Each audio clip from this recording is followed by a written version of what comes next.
Welcome back to JAR. I thought I would do a little explanation of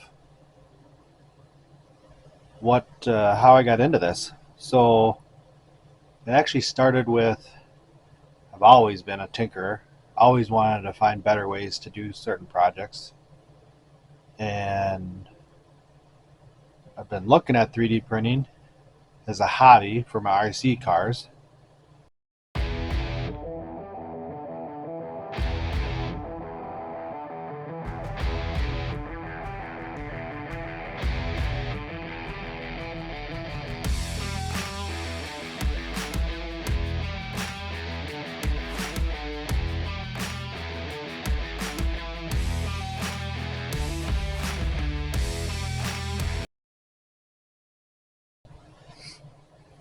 Um, so I got my first printer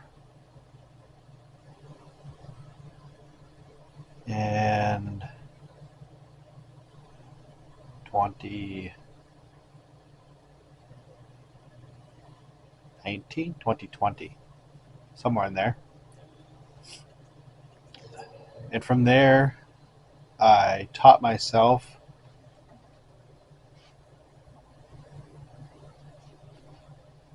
Tinkercad by watching some YouTube videos.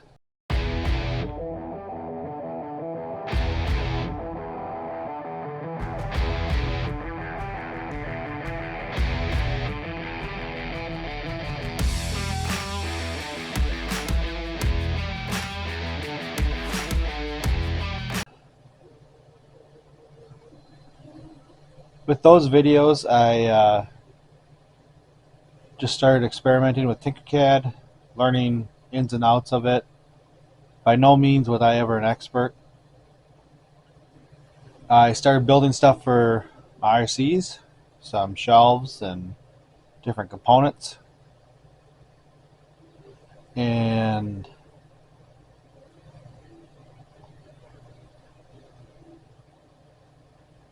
it was really just a hobby. And from there, I was at work and I thought I could make my life a little easier with some cup holders to start with for Freightliners. Um, Now for sale on my Etsy page, and that was I made one for myself. I made about 4 more versions to try and find where I was actually happy with the end result. A couple other drivers wanted them, so I made them for them, and then they all told me I should really be selling them. And at the time, I was trying to find a good way to sell them that I didn't have to worry about collecting taxes or any other components. So I ended up going with Etsy. The trade-off is there are some fees, but I don't have to worry about a lot of the taxes or credit card or shipping pricing. It's all done for me. So from there, I just started adding different tools. Anytime I could make my life easier. The rocker switch one started with one particular brand of school bus, and I'd known for years I wanted to make one of those. Just never had a good way until 3D printers. Um, and my version of CAD is I don't do CAD like a professional, I would say. I design it, I print it, see how it works. If it doesn't work, I go back to the drawing board.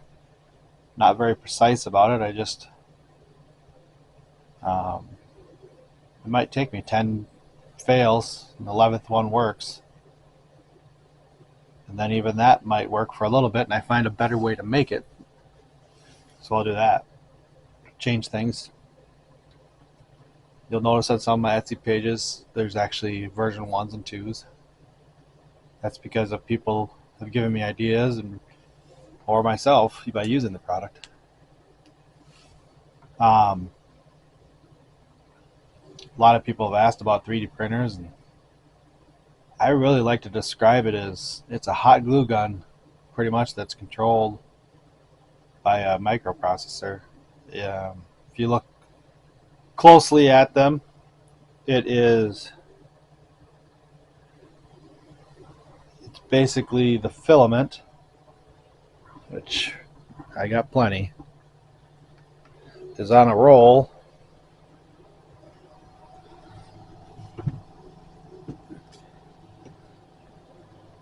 Goes into on mine, my motor's back there. I currently run 4 of the same machine, so I have 4 of the same outcomes.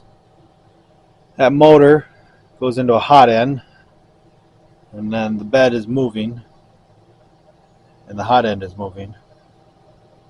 The bed on mine is like 60 some degrees, and the hot end's like 200.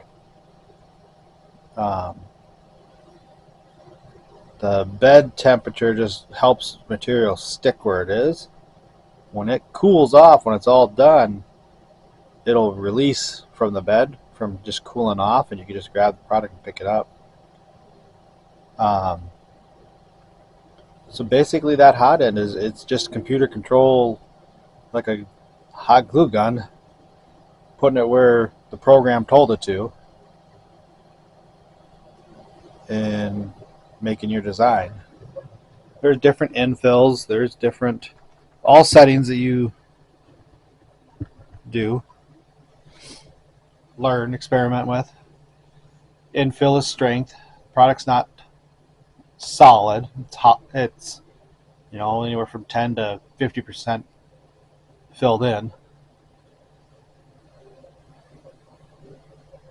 Let's see if we can. I don't know if this will pick it up.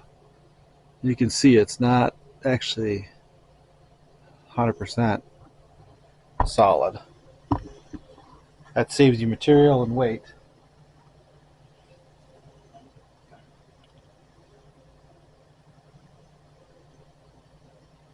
So, over a couple years here, this is where it's come to. Is I run 4 machines.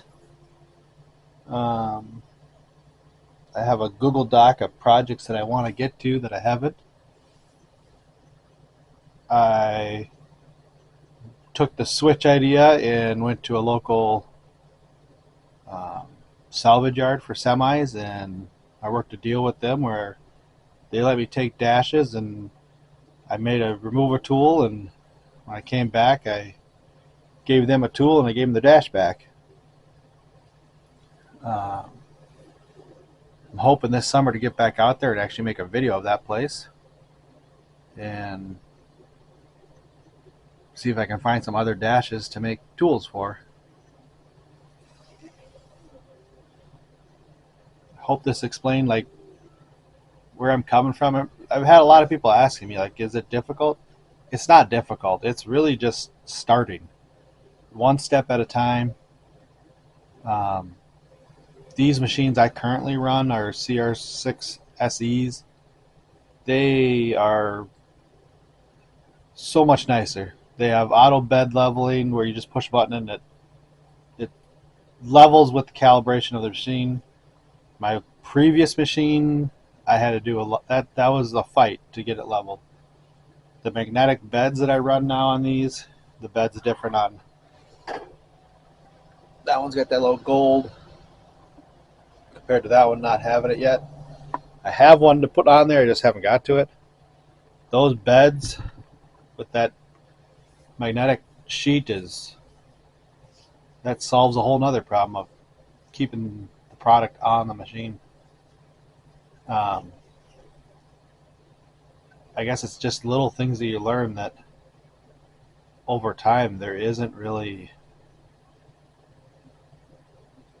a whole lot of problems with these like there was when I started. So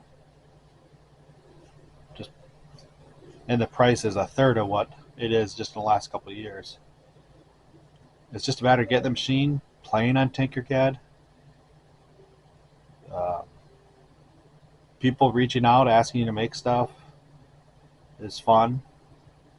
A lot of what I do now is just I literally hit start and I walk away because it's just making the products I sell now that I've gone from. I just keep stuff in stock. I don't,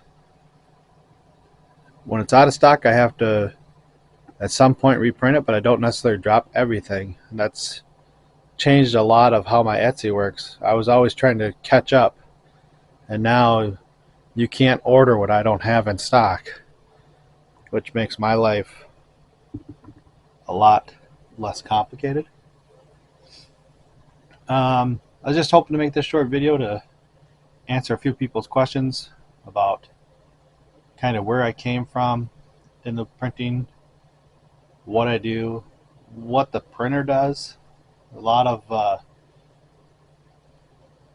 overcomplicated thoughts about these printers. They've come so far in the last few years that it's really not a big deal. If you just start with one, you can make all kinds of stuff. Now, I personally just do PLA Plus because it's not very hazardous. You don't have to enclose it. You don't have to invent it. I don't venture away from PLA Plus because my products sell with that type of material. Maybe someday I'll look into a harder material and have to vent it, but at this point, I'm not there. Once again, thanks for watching and have a good day. Please like and subscribe.